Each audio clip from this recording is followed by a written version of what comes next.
بسم اللہ الرحمن الرحیم۔ السلام علیکم۔ 30 روزوں کی عبادات سیریز میں 8ویں روزے کی عبادات۔ بعد نماز فجر سورۃ الفتح 1 مرتبہ، بعد نماز ظہر دعائے رزق 25 مرتبہ۔ اللہم اجعل اوسع رزقی کا علیہ عند کبر سنی وانقطاع عمری، یا اللہ میری روزی میں فراخی کر دے میرے بڑھاپے تک اور عمر کے ختم ہونے تک۔ بعد نماز عصر پنجم کلمہ 1 تسبیح، بعد نماز مغرب دعائے رزق 25 مرتبہ۔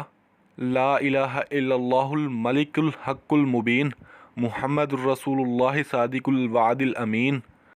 اللہ تعالیٰ جو بادشاہ ہے برحق ہے اور ہر چیز کو کھول کر بیان کرنے والے ہیں، اس کے سوا کوئی معبود نہیں۔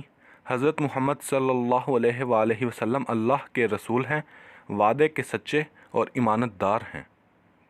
بعد نماز عشاء سورۃ آل عمران آیت نمبر 26 70 مرتبہ۔ قل اللہم مالک الملک تؤتی الملک من تشاء وتنزع الملک ممن تشاء وتعز من تشاء وتذل من تشاء بیدک الخیر انک علی کل شیء قدیر۔ کہو کہ اے خدا، بادشاہی کے مالک، تو جس کو چاہے بادشاہی بخشے اور جس سے چاہے بادشاہی چھین لے، اور جس کو چاہے عزت دے اور جسے چاہے ذلیل کرے۔ ہر طرح کی بھلائی تیرے ہی ہاتھ ہے اور بے شک تو ہر چیز پر قادر ہے۔ جزاک اللہ۔